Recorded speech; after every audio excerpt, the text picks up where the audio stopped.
All right, what's going on, guys? I'm Nick from Talk Interference Sports.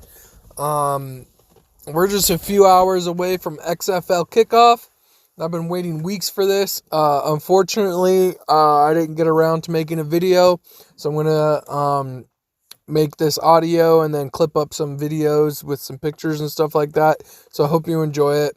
I'm excited for this league even more every day, and I'm pumped to come on here and say that I'm going to be at the Dragons home games and some practices here and there. And I'll be getting even more player interviews than we've already had and what I've already got for you guys. We officially got credentialed to go to the home games, so for your Dragons coverage, come here to Talk Interference Sports and Game Changer Sports Network. GCSN had also been approved to cover Houston Roughnecks, so make sure you're following GCSN anywhere and everywhere that you can. We've got some coverage for you guys, and it's gonna be awesome. It's gonna be great. So if you're going if you're going anywhere for these XFL games, you're going to go to a game near you, make sure you go to SeatGeek.com and use the promo code GCSN. You use GCSN as the promo code, and you'll get $20 off of your purchase. Excuse me. So, yeah, go to SeatGeek.com, use promo code GCSN, get $20 off your purchase. All right, so let's jump in this.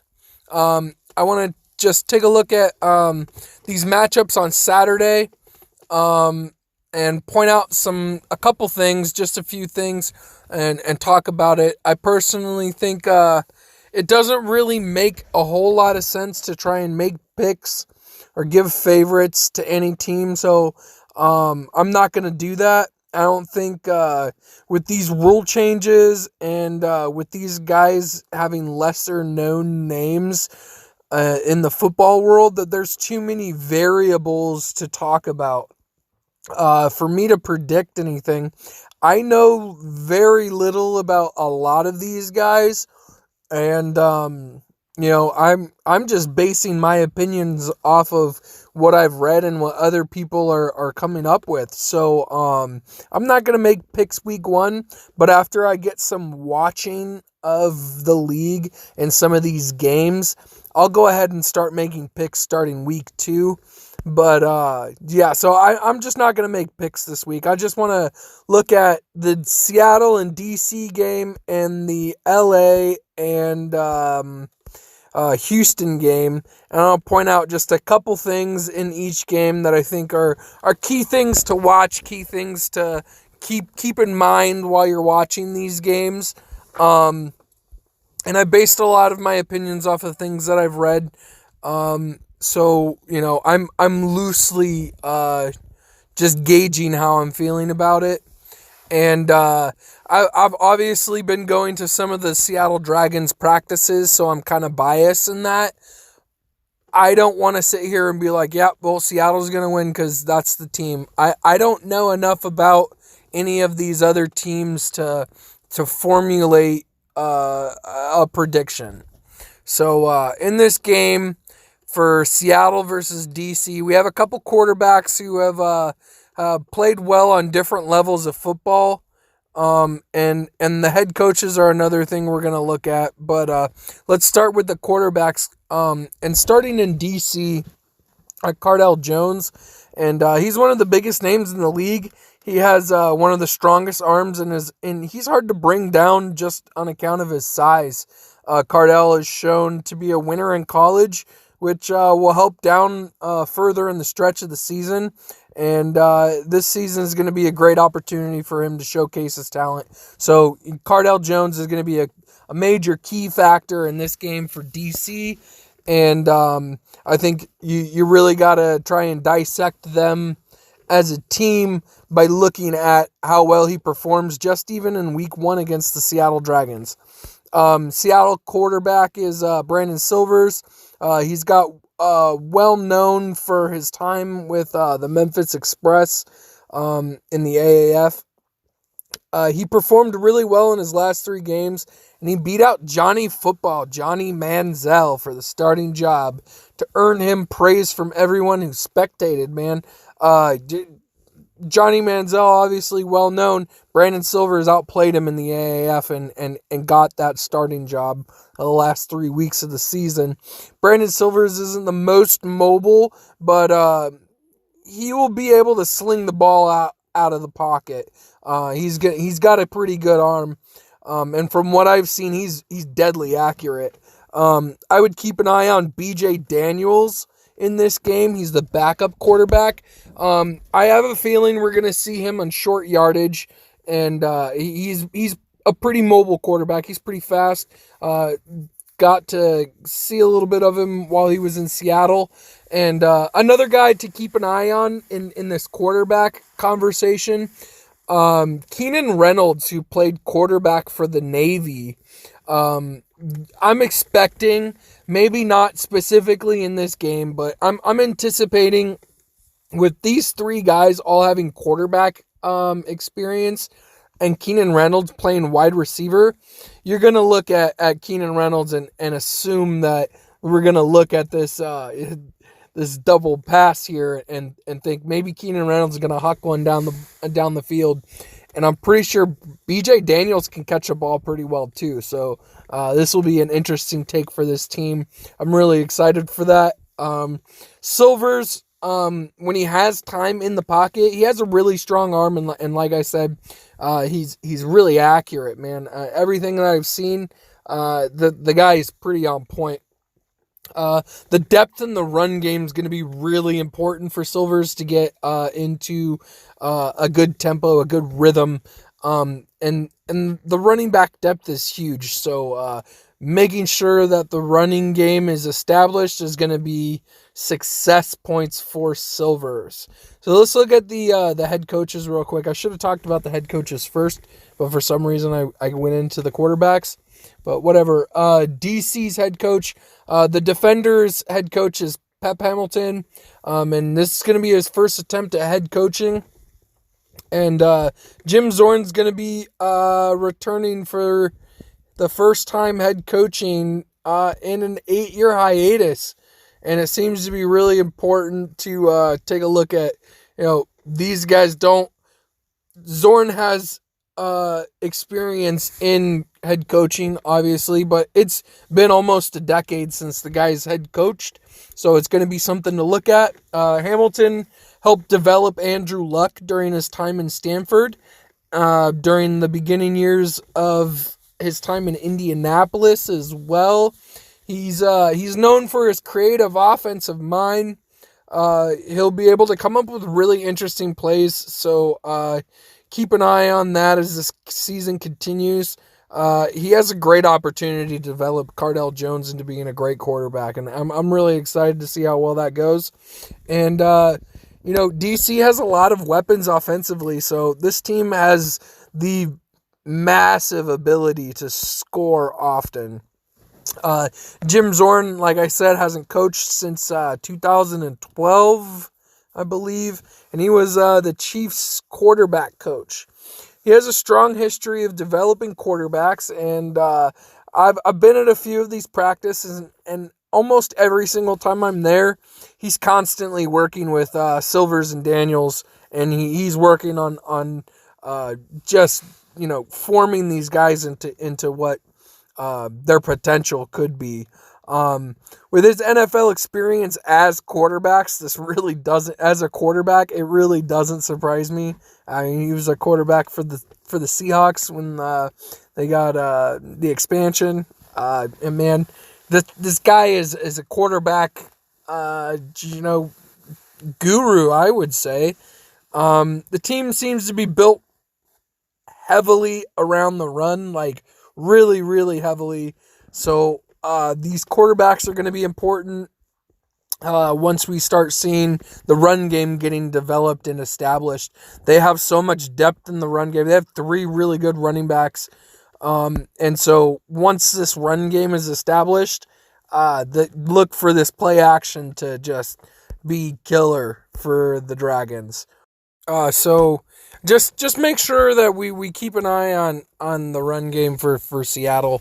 And once that run game is established, the quarterbacks are going to be looking good, whether it be BJ Daniels on short yardage or for mobility reasons, or Brandon Silver's just slinging it from inside the pocket. So let's take a look at some keys to victory for the defenders.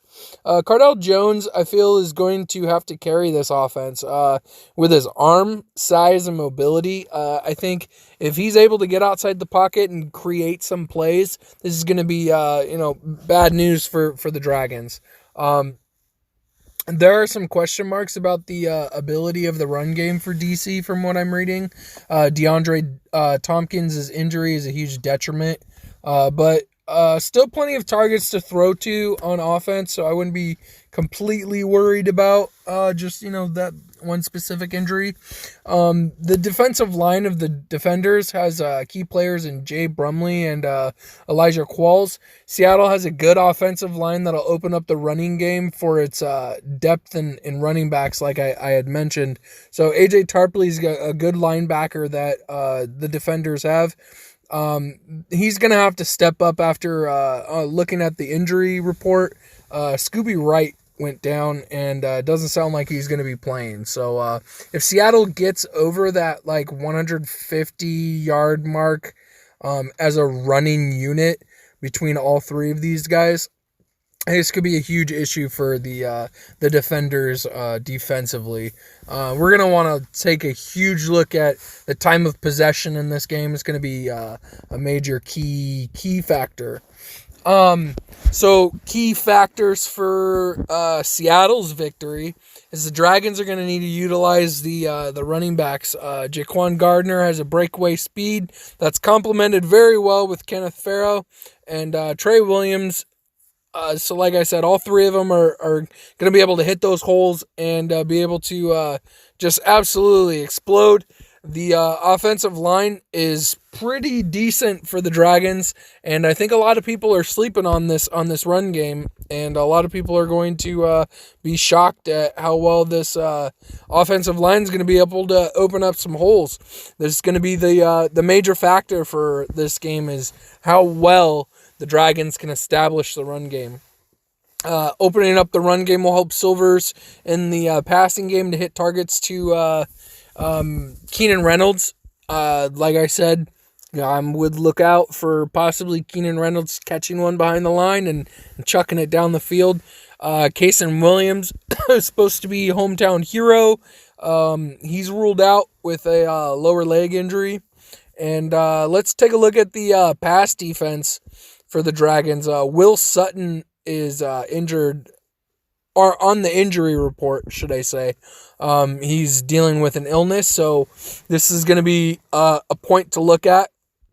And then another thing is Channing Stribling in the defensive backfield had 9 takeaways during training camp. He's going to be a key factor in this defense as the season progresses. I think if Channing Stribling's having himself a day, the Dragons are going to be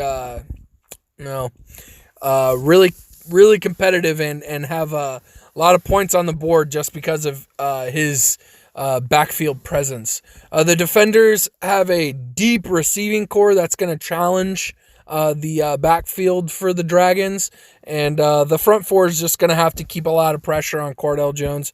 And Cardell Jones, like I said, if he's out of the pocket, he's going to be making plays. So if it's not on the pressure of the front four of the Dragons pass rush, the secondary is going to have to win the game for them. So those are my takeaways, or not takeaways, but things to look at for this game. I really think after reading a bunch, this is the things that we're going to have to really look at to see how this game is going to play out. So let's move on to LA at Houston. I just want to look and at this because I'm covering the Dragons. I have a little bit more information on the Dragons where I don't know too much more about LA and Houston.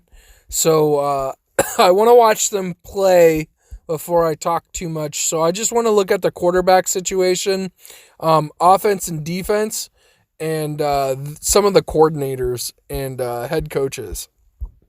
So the Roughnecks have announced that this week P.J. Walker will start under center for June Jones against Los Angeles. Walker threw over 10,000 yards and 74 touchdowns in 4 seasons with Temple. This is going to be the first time that he gets to start as a quarterback since college. And I got to be honest, I don't really know too much about him in his collegiate level, and I don't really know too much about him in general, honestly. So this is why I want to keep an eye on him. And everybody at the start of the season was talking about how Connor Cook was going to be the guy. Connor Cook was going to be the quarterback for this team, and this is gonna be his opportunity to show me why he outplayed Connor Cook. This is why I'm looking at him to know why Connor Cook is not starting. The Wildcats have Josh Johnson listed as QB1 on the depth chart, but on the injury report, it's saying that he wasn't practicing. So he had a thigh injury, I believe. I'm not sure about that, but he was brought in after the Perez trade from when New York got him. So it's going to be an interesting quarterback situation on this this game. I'm really excited to see what's going to happen here. If Johnson is unable to go, they've got Chad Knopf and Jalen McClendon. Also guys that I don't really know too much about, so I don't want to speak too much about them. But this is why I'm saying the quarterback situation is going to be interesting and something we're going to have to keep an eye on. So here we go with Houston's June Jones is known for his high-scoring, fast-paced, open offenses, and this team is supposedly going to be able to score a lot of points at any given moment. Excuse me. So on LA side, we have Winston Moss, who is supposedly the only defensive-minded head coach currently in the XFL. So I'm really looking to this game as kind of a chess match versus Moss's defense and Jones's high, fast-paced scoring offense, and it's going to be exciting to watch. Little background for you here. Moss was the assistant head coach and linebackers coach for the Green Bay Packers under Mike McCarthy, and was coaching from 2007 to 2018 with Green Bay. During his time in Green Bay, he's worked with notable names, people like A.J. Hawk, B.J. Raji, Clay Matthews, Charles Woodson. So keeping this in mind, I'd expect Moss to employ an aggressive defense, and I would say that they're probably going to be pressuring the quarterback pretty often defensively. Houston's going to need to show up on the defensive side. Coach Jones has hired veteran defensive coordinator Ted Cottrell. His resume is pretty lengthy in the amount of he's done, I would say, close to 50 years, collegiate, AAF, NFL, USFL, UFL. So he's got quite the resume. Moss is going to be sure to have his defensive sharp. And on the offensive side of the ball, he has Norm Chow. And he's going to be the offensive coordinator. Chow also has 40-plus years of play calling experience. He was with the USC Trojans and won 2 national champions and 3 straight Pac-12 titles, 2001, 2001 and 2004. And he was with UCLA from 2008 to 2010. And they have employed a basic West Coast pro-style hybrid, I guess. And this is going to be quick strikes, and I think this is going to play a factor in this game. I'm pretty excited for these games. Why don't you guys tell me what you think here? Like I said, I don't really. I based my opinion loosely off of what other people have put out there. I'm not gonna make predictions, like I said. I'm excited. This is why I'm telling you, keep an eye on these things. Be sure to know these things. And man, I'm excited for these games today. Today is the day, and we got XFL kickoff. I'll make another video probably after these two games, and I'll make another video that will talk about these two games, and then in that same video I'll probably be talking about Sunday's games as well. So just keep an eye out for some XFL coverage from me. And again, I'm Nick from Talk Interference Sports on Game Changer Sports Network. Go like all of our pages. Go check us out on YouTube. Go check it out on Facebook. I got stuff on Anchor, not a whole lot. We've been doing this for a while, and I'm just getting into the XFL coverage just recently. So I hope if you like sports just in general and you're coming across this because of the XFL coverage that I am doing, go back and check out some of the other stuff. I get a lot of cool player interviews, and I got quite a bit of Dragon player interviews as well. So go check that stuff out, guys.